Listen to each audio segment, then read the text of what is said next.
Okay. We're on. There, Mum's behind the scenes again. Again, yes. Again.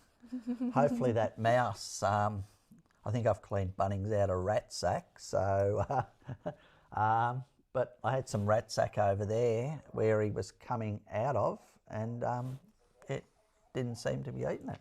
No. Yeah.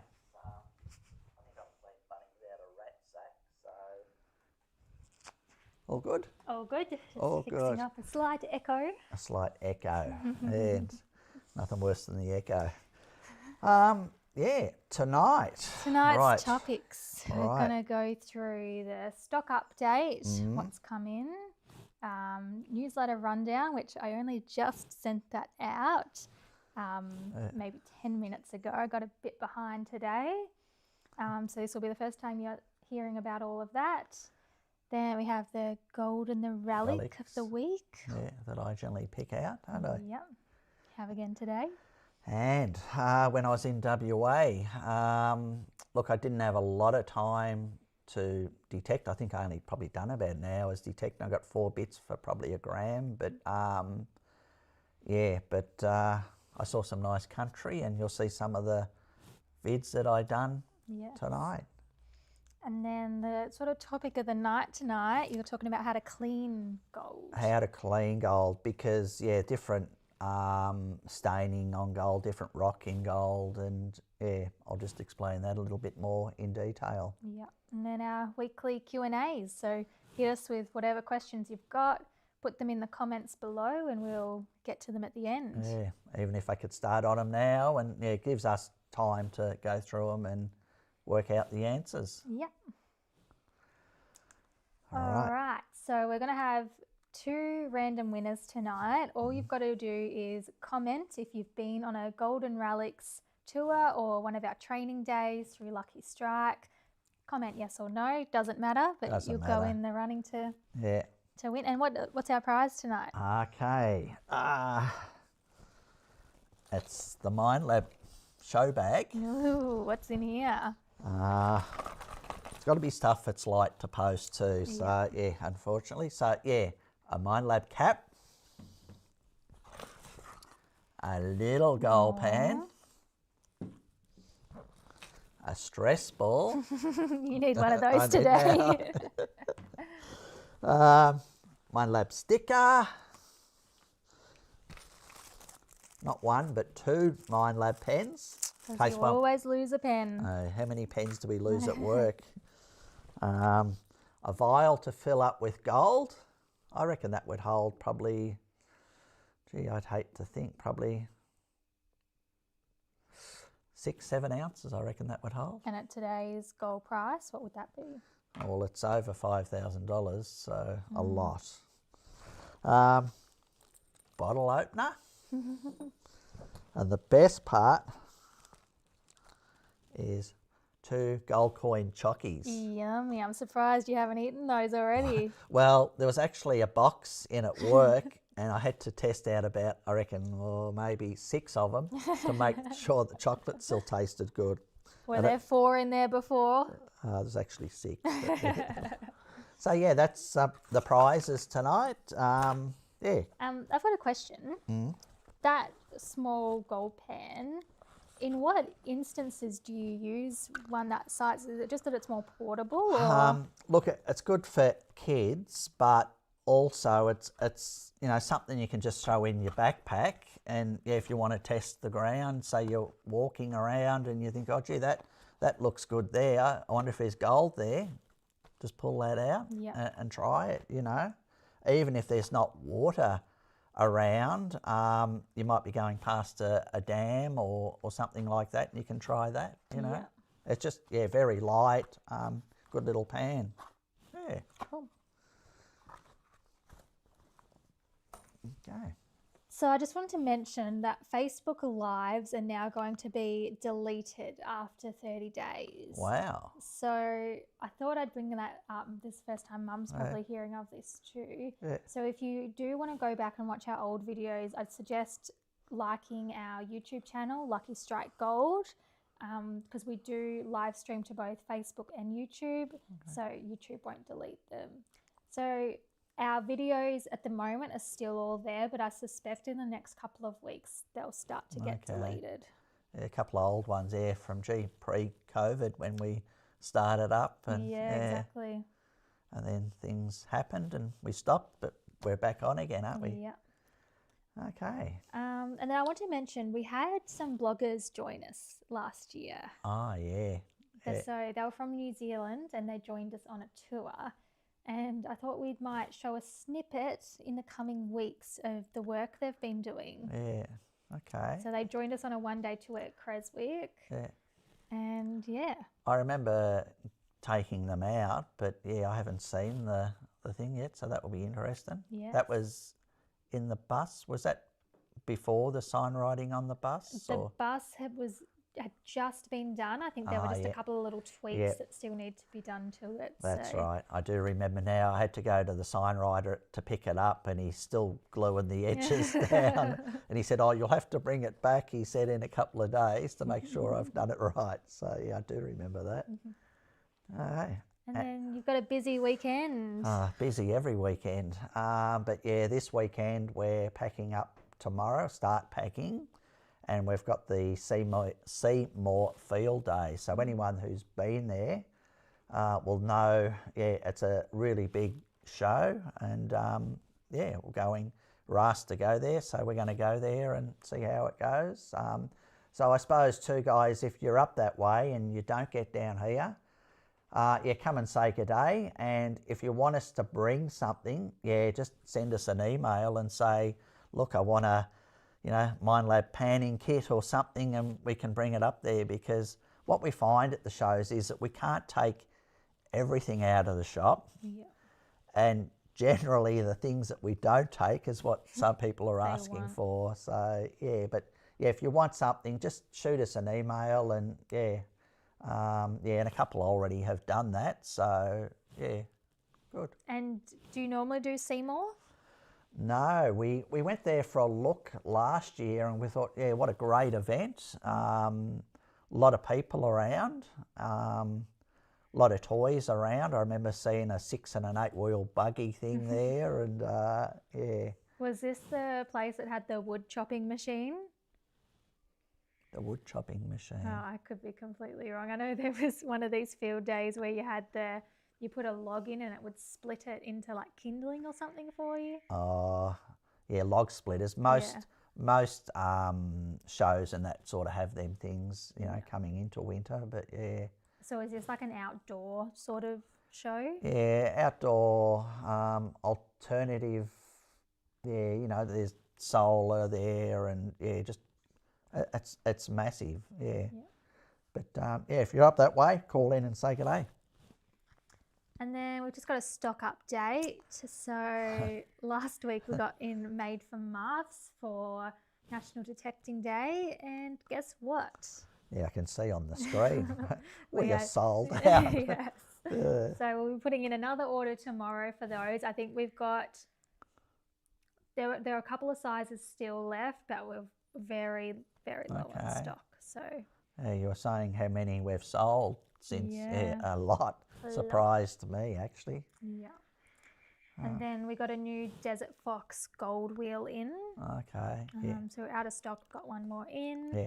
If anyone doesn't know what the Desert Fox gold wheels are, they're like a spiral wheel. It's on like an A-frame and it has a big plastic wheel that you throw your concentrates in, and it's cool watching the gold go up the spiral and then dropping through the hole. It really beats panning, you know. It's fun, but it's a lot quicker. And with the spiral wheels, like you lay it back a little bit and you'll see your gold and your black sand go up there, and then you tilt it on a little bit more of an angle when you've done that, and only your gold will go up there. There's a little bit of a knack to it, but yeah, if you come into the shop and buy one, we can explain it to you, but yeah, good.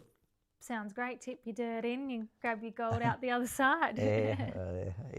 Yeah, melts it too and sells it, I wish. Yeah. Oh, gee, I see what's up on the screen. I'll go to the last one and you can do the second last one. The 4500s, which I've been saying you can't go wrong over the last, 3 weeks. Well, have a guess what, guys? They're all gone. Can't get any more, unfortunately. I kept saying it to people, get one quick. Stock, yeah. Yeah, I think the last lot we got, there was about 8 of them. Yeah. And I think it was one day there we sold 5 in one day. Yeah. So, yeah, like I said, the 45s are come and they're gone. Yeah. But speaking of MindLab, we did get an order come through. We do get regular orders from MindLab every week, but this week we got some new detectors, just the ordinary detectors. Yeah, not new ones. not new ones.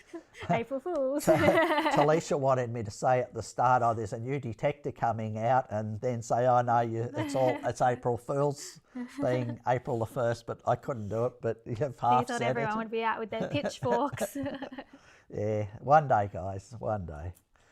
And then just to top up on the accessories as well for MindLab. Yeah. I see there's a lot of gaps on the wall at the moment. Oh, not a lot, but a few gaps down on a little bit of things. But there's a reason for that, but we'll go into it later. Okay, gold price. Gee, last week it was sitting on 154. That's a gram. I talk in grams because when most people are selling gold, they talk in grams, not ounces. You know, early days we used to talk in kilos, and then it was ounces. Now it's grams and, sub-gram nuggets. But yeah, so I talk in grams. So last week it was $154 a gram. Yeah. And we were having a little bit of an argument about this before we went on, because you thought it hadn't gone up that much in the past week. I thought it was around the 157. I think it got to 156 maybe on the Sunday or the Monday, and then it dropped a little bit more on the Tuesday, and now it's just skyrocketed. Yeah, well, looking at the chart, from the 26th, it's just gone bang. And look, I think gold's still got a bit to go. Look, Trump brings in his tariffs, I believe, tomorrow, the 2nd. I don't know if that's our 2nd or their 2nd, because we're a day behind. But I know on the Australian Stock Exchange, I don't know if it was millions or billions they lost. And when there's uncertainty, there's fear. And when there's fear, people want to go to a safe haven. And you can't go any safer than gold. Gold's been around a long time. I'm not a financial advisor, so, but gold is just like a gram of gold at the moment's $161 a gram. Yeah. A gram is nothing, but it is hard to find, but there's a reason why it's $161, because it's hard to find. And like I keep saying, you got to do your research. You can spend a lot of time going out there and trying to work out where the gold is. You need to, if you knew, you need to be shown what to look for, I suppose. Yeah. And you can really understand why there's so many people out there at the moment chasing gold. Oh, yeah. At this price, you could make a living off it. Look, you could, and I said to a bloke today, I don't understand why, some people are doing it tough, but I suppose you've got to have the money to buy the equipment up front. But you only need a $20 gold pan and a shovel, and looking in the creek systems where there's water, you could be pulling, even if you got a gram a day, $160. It's damn good money. You're starting to spark something up in me. I wish I had the time to, And I remember the years when we were living off the gold in Western Australia. We'd go over there for, up to 15 weeks, and whatever we found, that kept us afloat for the rest of the year. Yeah. And gold, I keep banging on about me best year over there, but 46 ounces for 15 weeks. There was weeks there I got 7 weeks, I remember I got 21 ounces, another 7 weeks I got 32 ounces. but I went at it hard too. I treated it as a job. I think I had one day off a week and just kept at it. Yeah. Oh, yeah. Are we looking for a laptop charger? Yeah. We'll have to check down there somewhere. Mum's looking for a laptop charger. It's my fault. Probably should have plugged that in. In my handbag, I think. Yeah. Yeah. Okay. Do you want to have a look at it for Mum? Yes, I will go double check. Yeah. Yeah. Okay. Yeah. So look, a gram of gold, like I said, is nothing. I suppose to pan at the moment, like I said, there's not a lot of water around in the creeks, but I suppose you can scrape the crevices out and take them to a dam or a reservoir and pan them off there where there's water. Yeah. Just setting up at the moment. Yeah. Just one more plug to put in. If it's not the mouse, it's always something. Anyway, yeah. Oh yeah, all good? Yes, all good. Yeah. So I was just saying, like when there's no water around, it's a good time to get in the creek, scratch out the crevices and that, and and take it to a dam or reservoir and wash it where there is water. Yeah. One thing I did want to ask about gold price. So the second the Trump tariffs are all, they're coming in or they all get decided on. Yeah. So after the second, are we going to see like the gold will steady and then plateaus? I wish I had a crystal ball to tell you. Because, yeah, look, a lot of people around the world don't know what's going on at the moment. But I think it's going to affect everybody. Like there's a lot of stories going around and rumours, but I don't think anybody really knows what's going to happen, and that's that uncertainty that's creating things to go up. Yeah. So again, if you guys have any questions as we go throughout this show tonight, just pop them in the comments and we'll try our best to answer them at the end of the show. We'll try, yeah. Okay. National Detecting Day. Wow. That was a ripper of a day. It was amazing.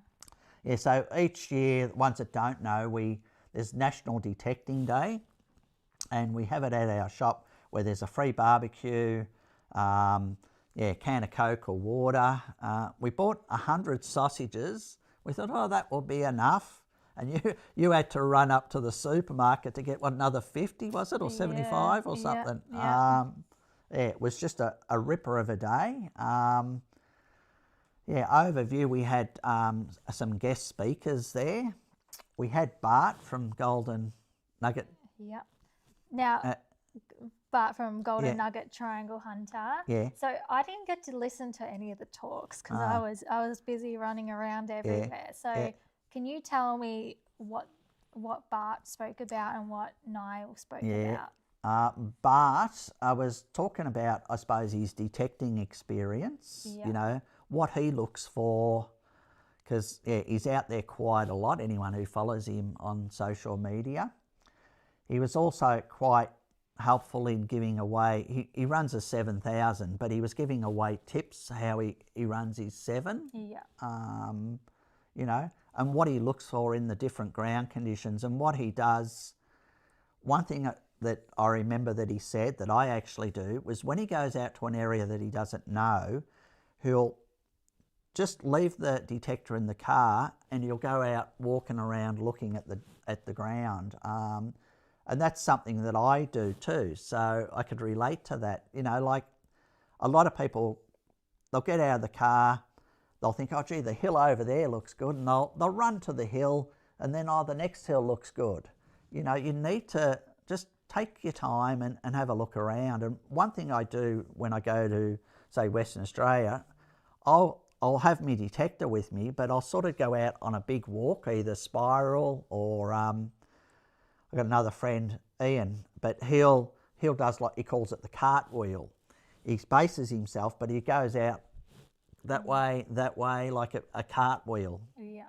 and just have a look at the ground and then pick out an area that you think looks good and concentrate on that area, you know. Because 80% of it's what the strategy before you actually exactly. get the detector out, and 20% actually doing it. You know, but I suppose people will say, what do you pick out? But it's different for different grounds. Like in WA, you know, Kalgoorlie's different to Leinster. Leinster's different to, you know, other places. So, but there's just certain things that you look for, and it's the same in Victoria. I know people that will look for certain things, you know. So now we had Niall. Yes, Niall from Mine Lab. I had to laugh because Talisha had his name down, and she said, put the I and the A back to front, and it was Nail. Payback. So yeah, Niall, you were sort of talking with the interns of the Mine Lab detectors. Yeah. And he's been with the Mine Lab company, I believe, for 12 years plus. Wow. So yeah. Decent stint. Yeah, so they must be pretty good to work. Yeah. And look, I've been to the Mine Lab headquarters, and I think it's every Wednesday they have like a roast meal for about. It was pretty cheap. I can't remember. It was $5 or $7. So can we do that every Wednesday? We could. So when I call back from from WA, I'll probably call in on the Wednesdays, I reckon. Yeah, good idea. So yeah, and he was asking a few questions that customers had, you know, with not so much problems, but just queries about detectors. And you know, I got to ask a few questions too. So yeah, no, nice bloke. Yeah. And then the Johnny Hobo gold melt. Wow. That seemed to get a massive crowd around it. Yeah.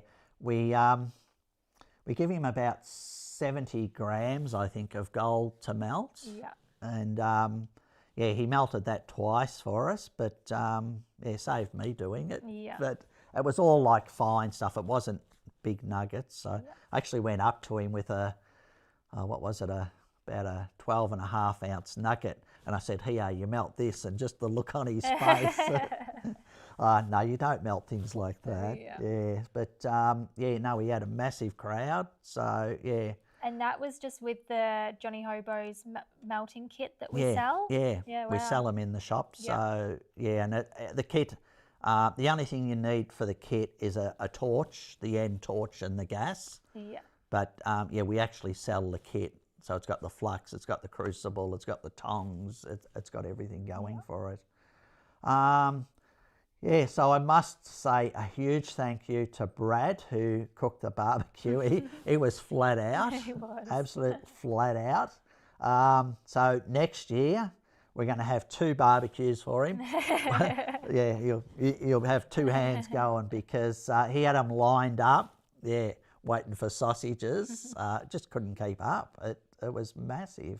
And big, huge thank you to Bart for doing the talk and sharing his life experiences, and yeah, quite helpful. And thanks for coming in today, Bart. He came in and gave us a recording of all the talks. So we haven't had a chance to sit down and watch those yet, but when we do, we'll be sure to share them. Yeah.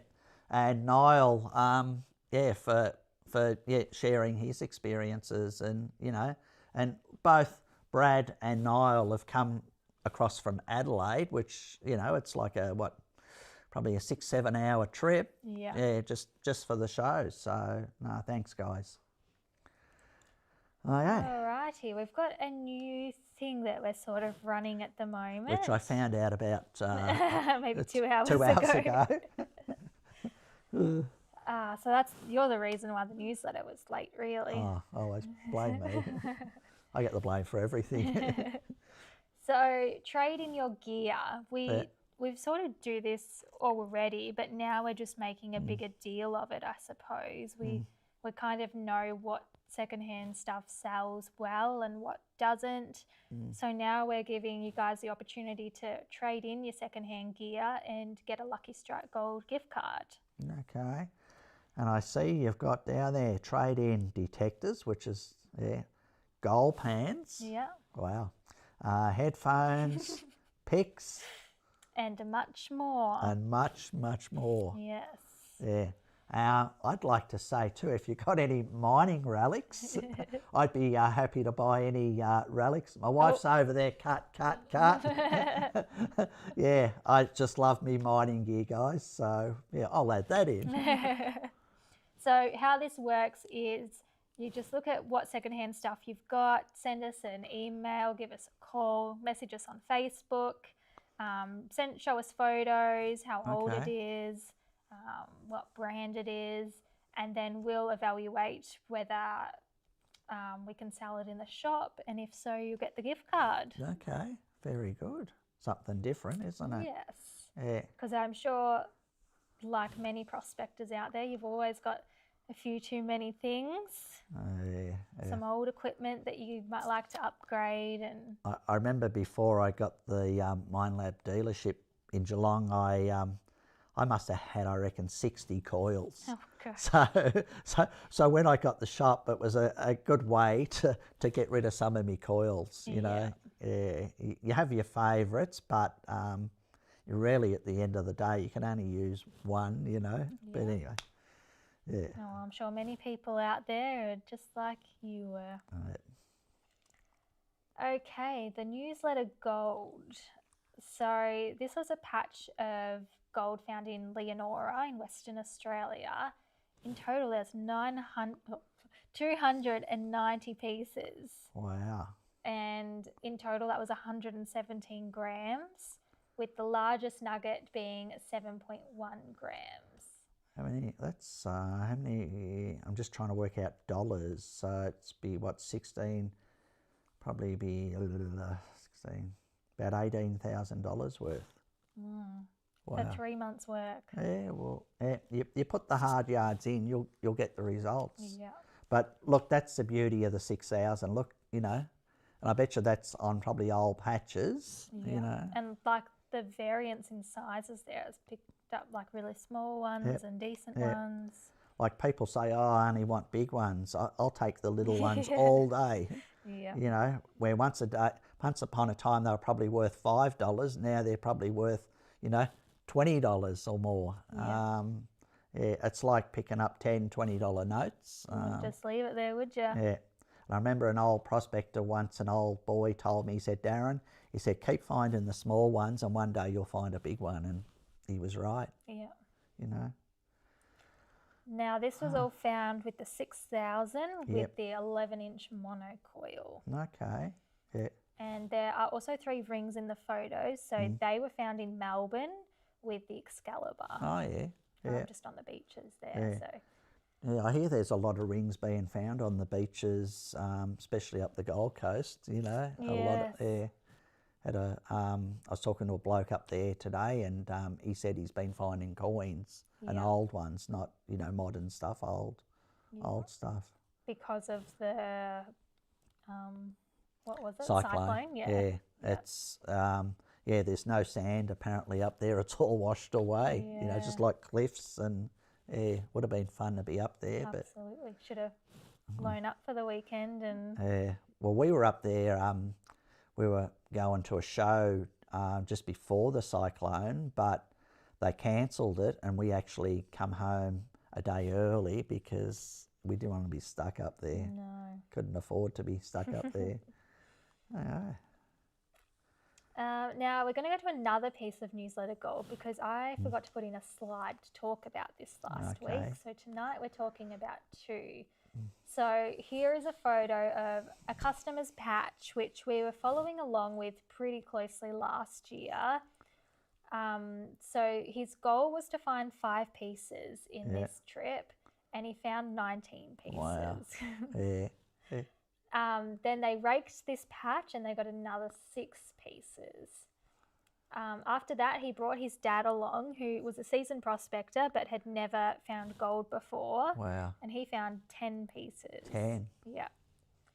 So after that, the family returned the next day and then they found the biggest piece yet, which was 108 grams. Yeah, nice piece. So these were all found with the 6,000, the 12x7 nugget finder coil. And then fast forward to this year, the tally was up to 54 pieces. Wow. So I posted that on Facebook last week, and Matthew actually commented and said it's up to 57 now. Wow. So it keeps going up and up and up. I like what he says there. His goal was to find 5 pieces in the trip. And this is what you girls talked about a couple of weeks ago. It's a lot of mental, type things. And like when I go out, I target, when I used to go to the West full-time prospecting, my target was 10 grams a day, but a lot of the times I was past that. But it's so important to have goals, I believe. And but I know with myself, if I go out and I have a goal, I might say, look, I want 5 pieces. I get to the 5 and I say, 6 sounds better. But that's what drives me. That's what pushes me. So, And I think it's about having, I think they call it SMART goals. So it's something that's, I can't think of what all the letters stand for, but something that's achievable, it's measurable, it's got a time frame, it's specific. Okay. And he's done well. Very well. Now, the new Coiltech Elite Max coils. We spoke about these last week, but I have put them on the website now, so they're available for pre-order. Due to go out end of this month. Okay. So we've got the 3 sizes, the 10x5, the 14x9, and the 9-inch. Okay. Be interesting to see, which one, sells the best. But, yes. So the prices, I think you've got a $480. One's $480. One's $510, and it's $540. I see there. Pretty snazzy looking coil. Yeah, they're a great colour. Yeah, I'd like one to try out in the West. So if you're watching, Trevor from Adelaide, send me over one and I'll test it out and try it in the West. Yeah, sounds good. Yeah, for a 6. Yeah. Tip of the week. Okay. In a rich gold area, like I sort of mentioned it last week, like on hills, I said never work, like if you've got a patch coming out of the hill like that, coming down the hill, never work up and down the hill, always go crossways. Yeah. But then if it is a patch, I will go up and down, but then I also sort of do a bit of a spiral out a bit further. Yeah. Just to make sure that that gold hasn't, say, come down, and and I have seen this where gold has come down the hill, there'll be nothing, and you think it's finished, and then it starts up again. It's just so by doing a spiral out further, there's a chance that you might find another patch. Yeah. Like Victorian goldfields are different to WA. This is what I found personally. Generally, the bigger pieces I found in Victoria are closer to the source. In WA, it's the opposite way around. And I'll explain that another time because, it goes into a fair bit. I know when you try to explain the history of the old ground and the new ground and how the gold was formed, it just goes a little bit over my head. Well, you've got a lot of years to learn. The channels and Yeah. Okay, Golden Relics tours. So we've got the boot camp in mid-April, that's still sold out. Our Victorian one-day training and our one-day tours, they're going to finish up end of May. Okay. So if you want to go on one of those, that's your chance. I think there's 2 training days left, so you have to get in before May, otherwise those tours will resume in September when we get back from the West. Yeah, the training, look, the training ones are really, when people buy a detector office, we take them out for a full day's training. Yeah.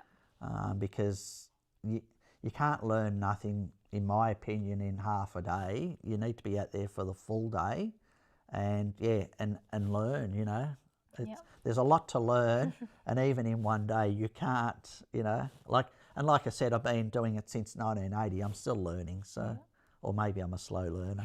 I don't think so.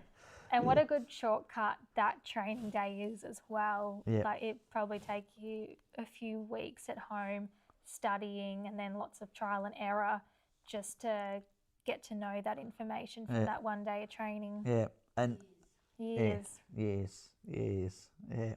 And you know, you've got a spot to go back to if you want to, you know, or you look at the ground where they've taken you and try and work out your own spots, and that's rewarding when you do the homework on an area and you go there and you find gold.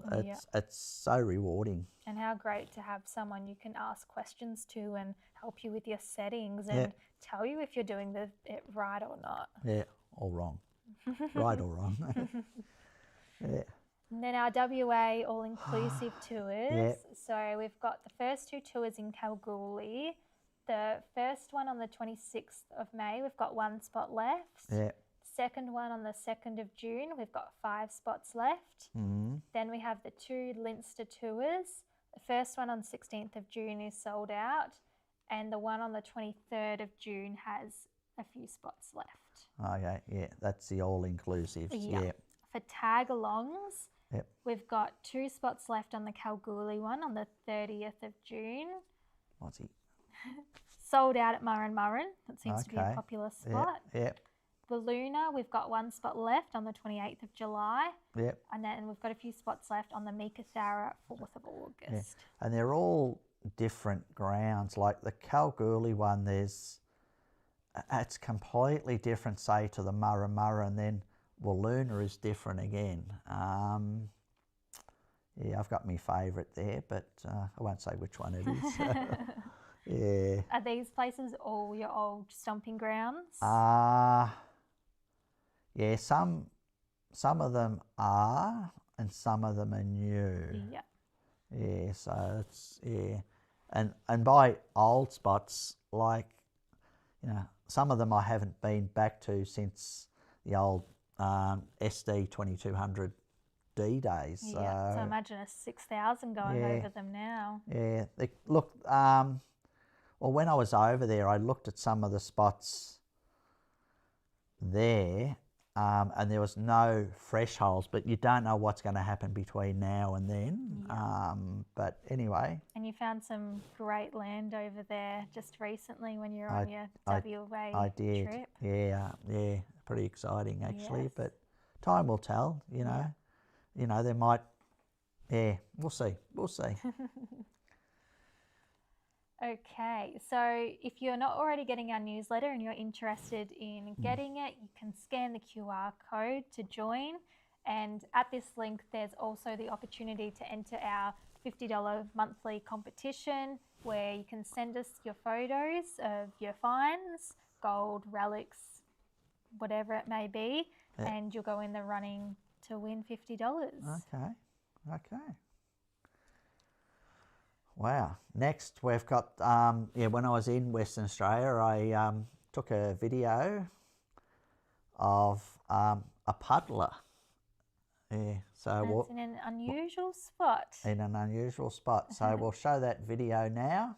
Yeah, it's Darren here from Lucky Strike in Geelong. As you know, I'm over in WA at the moment. I'm actually on a salt lake, but I've had to walk, I reckon, a good K. I don't know if you can see the car up there, but there's no way I was driving across this salt lake. You only got to look at my footsteps, how much I've sank. But the reason I've walked probably a K to show you something, there's a pile of gravel going out there, but we're out in the middle of a salt lake, and this is the only one that I know of in Western Australia. There's probably more, but it's the only one I know, and it's an old puddler. Now, half the timbers are still there, but that gives you a good idea what they actually look like. Now, probably someone from Victoria that was prospecting over there. They had a lot of water, so they've bought the idea over here. But it's still got the timbers around it. It's still got the centre shaft, or that beam would have went across and the horse would have walked round and round. I don't know what they are. It might have been shelter. It might have had a roof on it. But You can see the piles of gravel all down there.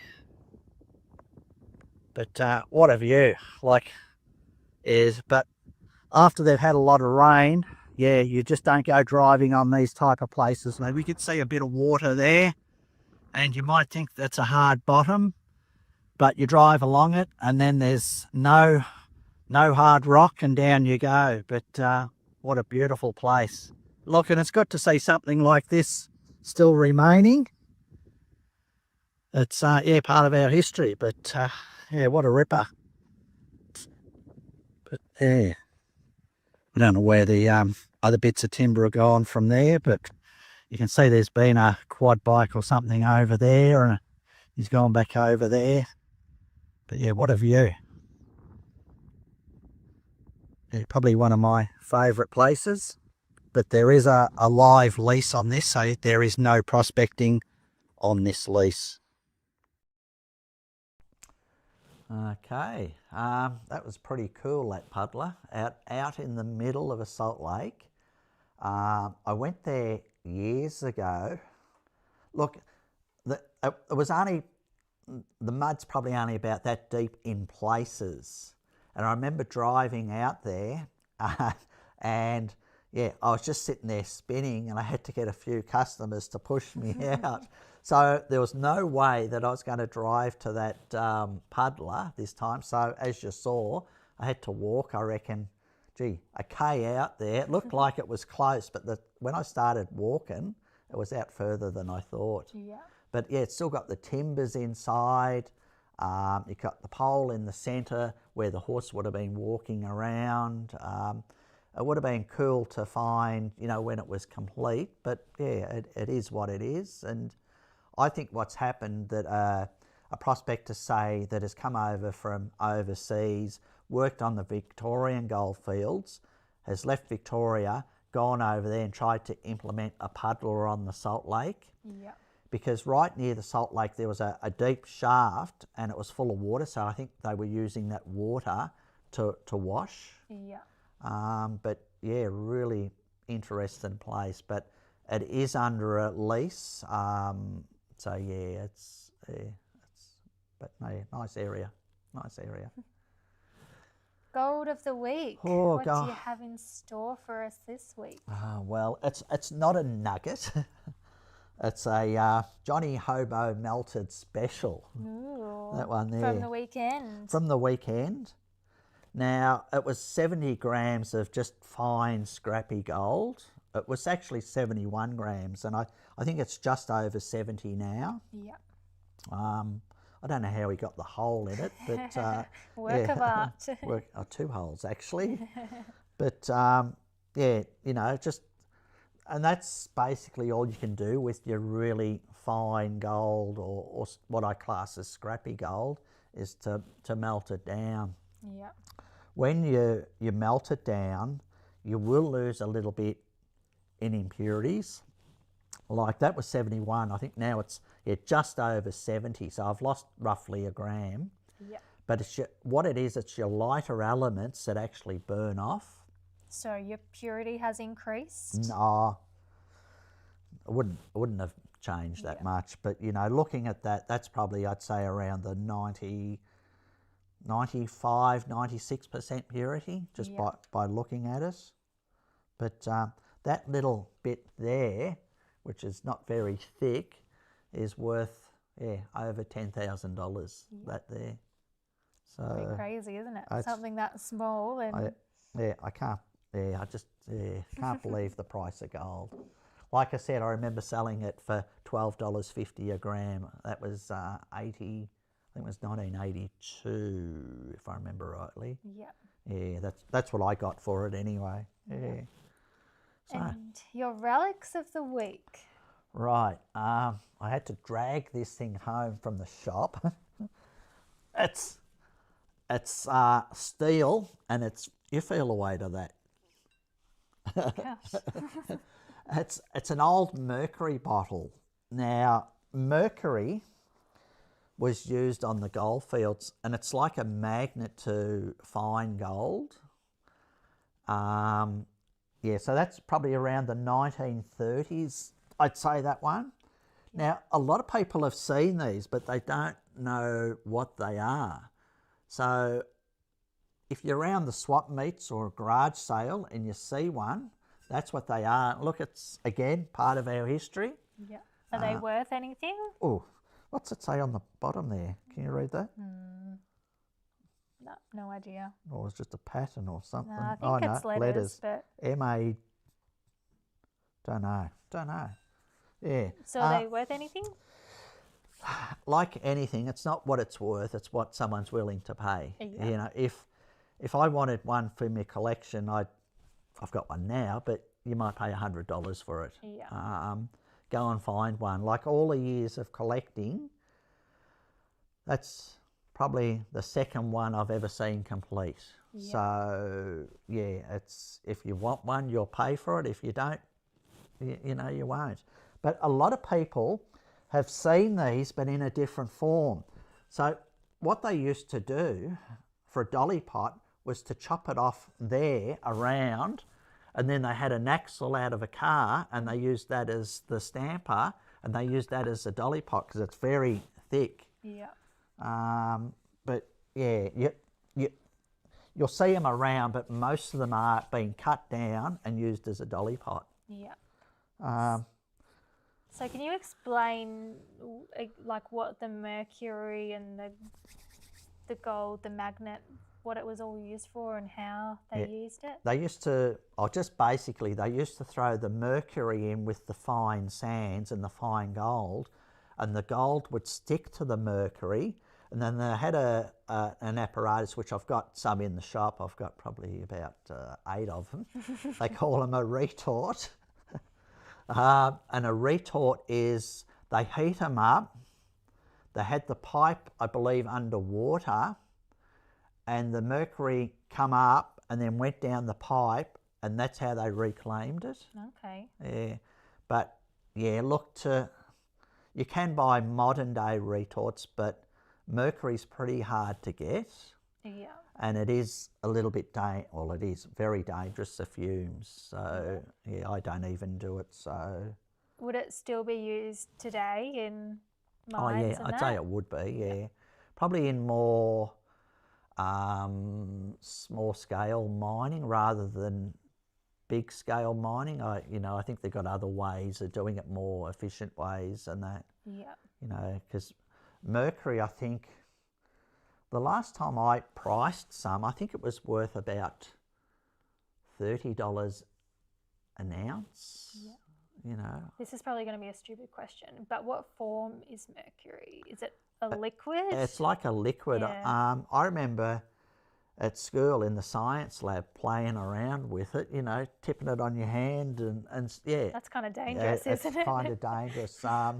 Or you tip it out and it's all these little balls sort of run everywhere, you know. Yeah. It's yeah, but yeah, you can't buy it because anymore. It makes you go mad. What are you saying? I'm mad. But so yeah, that's what they. But you know, mercury's very heavy. Yeah. You imagine that full of mercury. It'd be heavy as. So that's what they turned them into is. Dolly pots, but here's a true dolly pot there. That's a little one, but I have got bigger ones. But is that a version of the mercury? Did this used to be a mercury? No, or, no. Okay, yeah. That's a dedicated dolly pot. Yeah. It's only a little one. Yeah. It's actually, most dolly pots are numbered. That's a number 2. But numbered in the size. Yeah. Yep. So I think it was the higher the number, the bigger the size. Yeah. Like I have got one at work that's probably about that round and it's probably that big. Gosh. And the steel on that's about, 20 mil thick. It'd be a bit of a workout. Yeah, I have trouble just sliding it. So, but that's a small one. But yeah, a dolly pot is where you throw your quartz, gold that is attached to quartz or ironstone, you put it in there and you just pound it into a sand and then pan it off. Yep. Yeah, but that's a small dolly pot. It's kind of like is it called a mortar in the kitchen you use to the mortar. grind your Mortar. pepper? Yeah, that's it. Yeah, you could use it for that. But you look, yeah, I love these sort of things because I just don't make them anymore. You know, it's, yeah. And I think the pedal stool is actually, they can be numbered too. So you can get big ones, you know, like, little ones. But I thought I'll grab that one because it's so light. In saying that they don't make them anymore, we do have modern sort of versions that we sell in store. Yeah, we do. We've got two different types. One's a very thick base, you know, it's about that thick, very well made. What are they worth? Roughly $160 around there somewhere. Yeah. And then we've got a cheaper one that's about $80. Yeah. The cheaper ones have only got a thin base, and if you're pounding that rod, it will dent it and eventually crack it, and you know, you get what you pay for. Yeah. But if you only got one specimen, it's a All right. Gee, cleaning your gold. I know people are going to say, oh no, I do this and I do that. Everyone's got different ways of doing it. Like if you've got a lot of small bits, I'll throw a drop of dishwashing detergent, bit of toothpaste in there and just shake like mad, and you'll be surprised how bright and nice the little nuggets come up. Yeah. Is there a certain toothpaste you use, the extra whitening? Or? That's it. Yeah. Extra goldening. You know, some people will use Alley Bright. Yeah. Alley Bright, you buy it, it's super cheap. It's about $20 for, I think, a litre or half a litre. Yeah. And it's got a percentage of this nasty acid in it called hydrofluoric. Yeah. Still, read the instructions on there. There's warnings, things and that. Wear gloves, you know. Yeah, don't splash it over yourself. But yeah, really nasty stuff. But yeah, that will clean your gold, and it will eat a little bit of quartz in it, but it's not very effective because I believe they've diluted the strength of the acid in there. Yeah. But yeah, but you know, people will put bicarbs of soda in with things and shake them. They'll put them in ultrasonic cleaners. If you put it in an ultrasonic cleaner, you've got to make sure it's a plastic basket, not a steel basket, because if you've got a steel basket and that's shaking, your nuggets shaking, you'll end up with flat spots on your larger nuggets, and it can go from, you know, a premium price down to a scrap price. Yeah. So yeah. Good. What about if you've got gold with ironstone through it? If you've got gold with ironstone, we use an acid called hydrochloric acid, or commonly known as Bricky's acid or pearl acid. Yeah. So, and that's hydrochloric acid. Yeah. And that will eat away the ironstone within that nugget. Mm-hmm. But depending on the strength of the acid will determine how long it's going to take to eat away too. Why is it called Bricky acid and pearl acid? Does it have other uses? No, it's pearl acid is hydrochloric acid. But do they, like, I'm thinking they use it in cleaning pools or something. I don't know. It's just, probably keeping the water clear instead of turning green, I suppose. Yeah. And Bricky's acid, because Bricky's use it to clean the bricks and the concrete and that. So that must be pretty strong stuff. Yeah. And then if you've got quartz specimens. Yeah, look, if you've got quartz specimen, there's only one nasty acid that you won't be able to buy. You need a chemical license to buy it and hold it, and that's called hydrofluoric acid. Really nasty stuff. Like if you got a teaspoon on your hand of this stuff, it goes through your skin to your bones just go like chalk and it keeps spreading. The only way to stop it is amputation. So yeah, stuff. And that's why you can't buy it. And if you haven't used it before, well, someone No. I saw recently someone on Facebook was asking if anyone had any in the shed that they could buy. No, it's no way I'd be giving someone, you know, something like that because something happens. You know, I've heard some horror stories where some prospectors were using some in Western Australia. he had it up in the caravan on the shelf, and he got up during the night to take a swig of his medicine, and took a swig of this, and And imagine if you've got kids around too, like no, you wouldn't want to have it anywhere near. horror stories. Yeah. So I suppose if you've got a specie, what most people have got to do is put it in the dolly pot, or hit it with a hammer. You know, unless it's something spectacular. You know, always show someone first. If you've got a big specimen, show someone that's experienced, I suppose, in the gold industry, and see what they say. Because if you had a quartz specimen and you were putting it in the dolly pot, how does the gold not all break up too? Because it's a very soft metal, it tends to just flatten out. Yeah. That's why a lot of your rings are 9 carat or 9 carat, most of them, because it's a harder gold. 18 carat has more gold, double the gold in it, but it's a softer gold. And then you go overseas to the Indonesian countries, and their gold's a different colour. It's 22 carat. It's softer again. Yeah. Yeah. So yeah.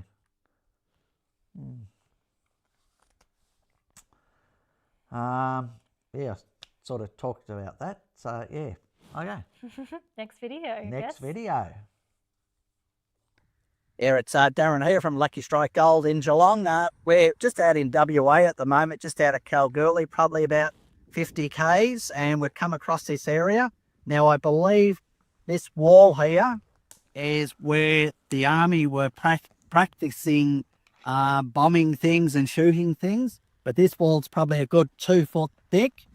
But have a look over the edge here, and there's a lot of pits there. So they're probably jumping in the pits, and I believe they used to tow things out on the salt lake out there and bomb it. But yeah, what a $1 million view when you look out that way there and out through there. There's water actually out in the lake. But yeah, it's only about 50 k's out from Kalgoorlie, but yeah, a little bit hard to get to. But it looks like the boys have been here shooting. There's a lot of shells around, shells and bullets. But yeah, a real interesting place to come and have a look at.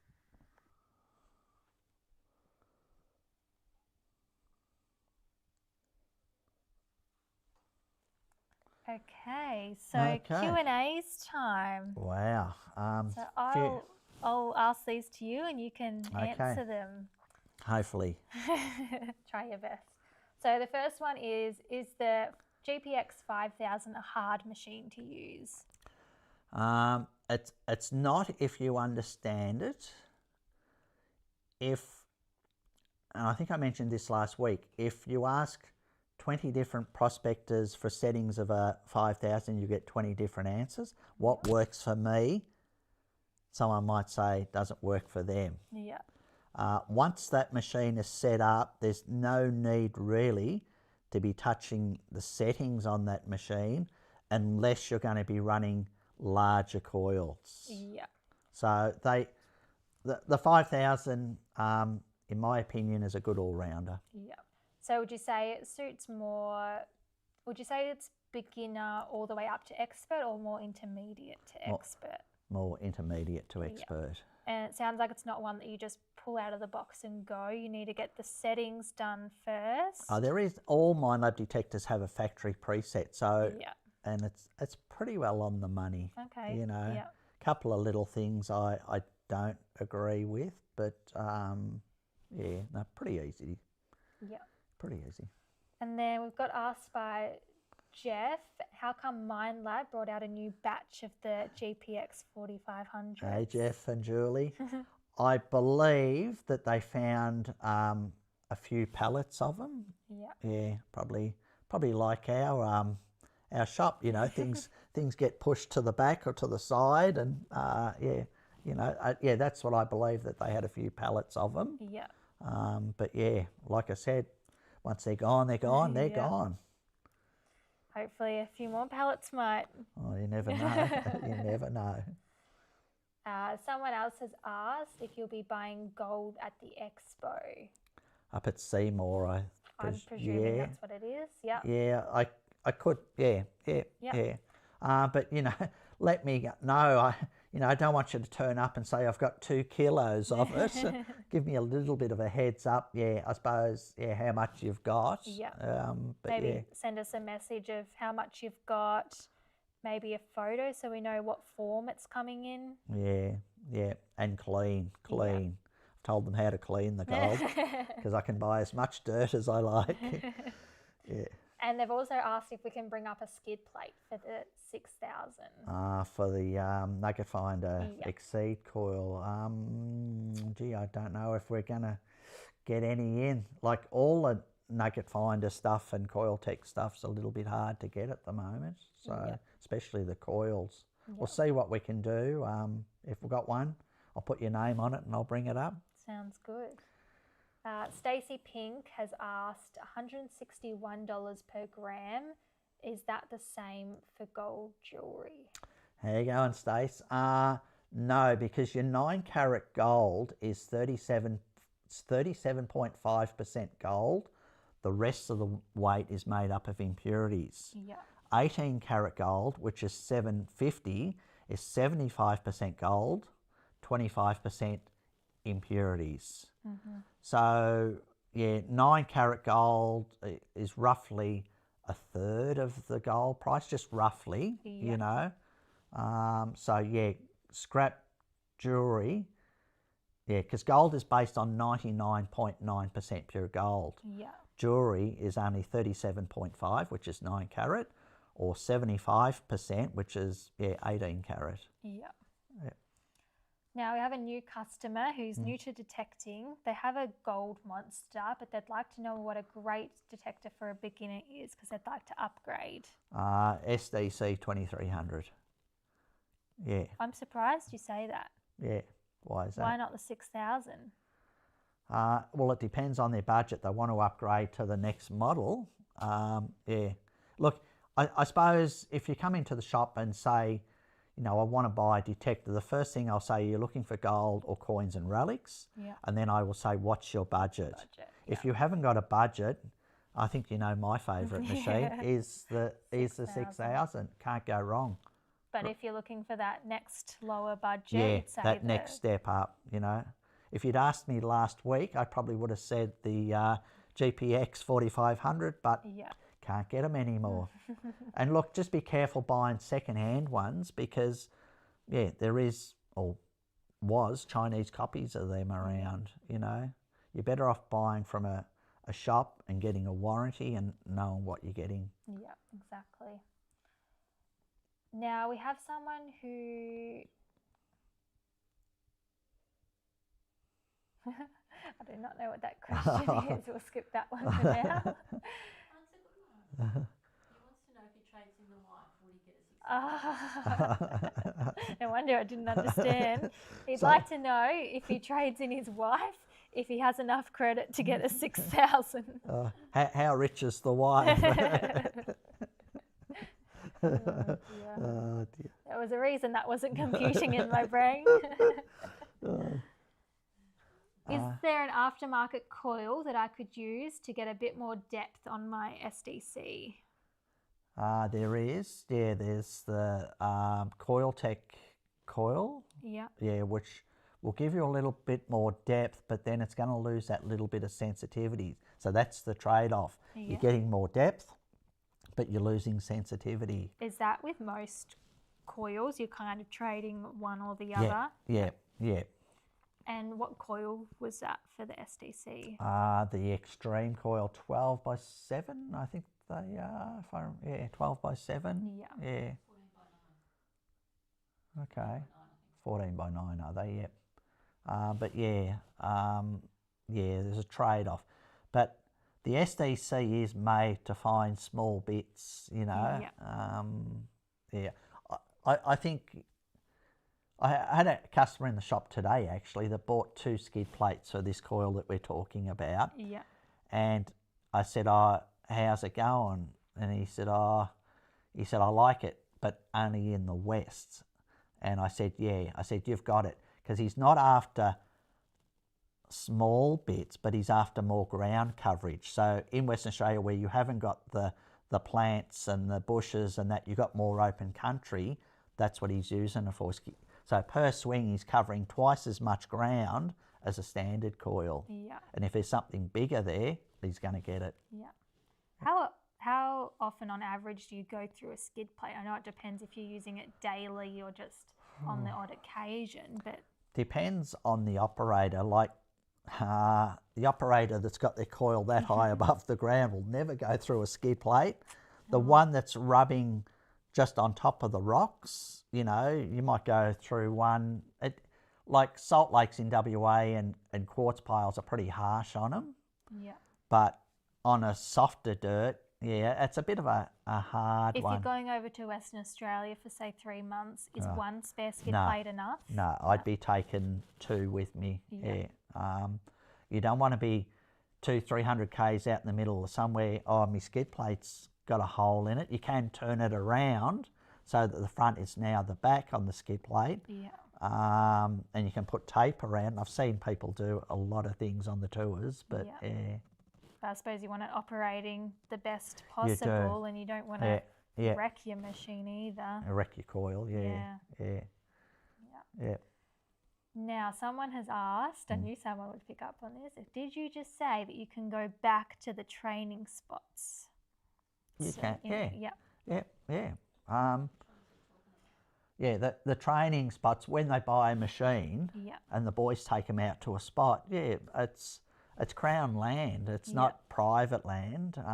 Free to all. It's, you know, but you got to remember that that's where we take our training. You're better off to look at the ground and try and work out your own areas. You know, it's like the training days aren't about finding gold. They're about training and trying to get the most out of the machine and trying to educate people what to look for. Yeah. You know, so there is gold found on them, but yeah, you know, the private tours we do, well, they're generally on private land. Yeah. And no, you can't go back to that. Are there any new parts for the GPX 5000 coming out now? New parts? I'm not sure what that question means. New parts. We haven't heard anything. No, I haven't heard nothing. There's always people working on 3D printed stuff and that, but I haven't heard of nothing new coming out. No. Yeah. Okay, someone else has asked, how do you get the quartz looking so white in species? Oh, wow. Is that the whitening toothpaste? No, look, I don't know if the viewers remember that big specie I bought, that 2.6 kilogram piece, but that was very dirty, and what I was doing was putting in domestos, pulling it out, neutralising it with bicarbs of soda and warm water, and then I was putting in fresh domestos. What's domestos? It's just a bleach or domestos, same thing, but that used to whiten the quartz up. Yeah. But you've got to neutralise it, and you can go too far and wreck it, you know. So what's the neutralising doing? Is it stopping the bleach process? From eating into the quartz, and then I would put it back in again. And so would you be putting it in a bucket of? Yeah, bucket. Yep. That's what I do. There's probably other ways. Some people will put them in alley bright. You got to be careful because you can put it in alley bright. You leave it in there too long, and it's eating into the quartz, and then it's hard to stop it. Yeah. Bleach or white king, or domestos will brighten up that specie. Yeah. Ah, 2 prize winners. Yeah. So do you want to get the prizes out? Oh, they have seen them earlier on. Yes. Maybe just give a little refresh. Okay. The Mine Lab hat. The gold pan. Yes. The Mine Lab sticker. The bottle to fill up. 2 Mine Lab pens. The stress ball. The Mine Lab bottle opener. And my favourite part, the 2 chockies. Oh, there's Hopefully only they're still in there by the time this gets sent out. Yeah, there's chocolate in them. So yeah, there's 2 in there. Thought that was a wrapper then, but it's not. So yeah, that's what's in the bag. Look, if you're coming into the shop, I'll be in there tomorrow from 12 o'clock, probably 12 to 4. So yeah, come in and pick them up. If not, we'll send it out to you. Yep. So our winners tonight are Carl Godfrey and Brett Whitehead.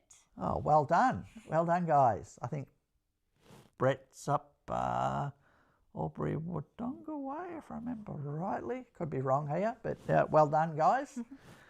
Okay, what else? That's all for tonight. Wow. Gee, we're gone another hour and a bit. Hour and 10 minutes. Time flies.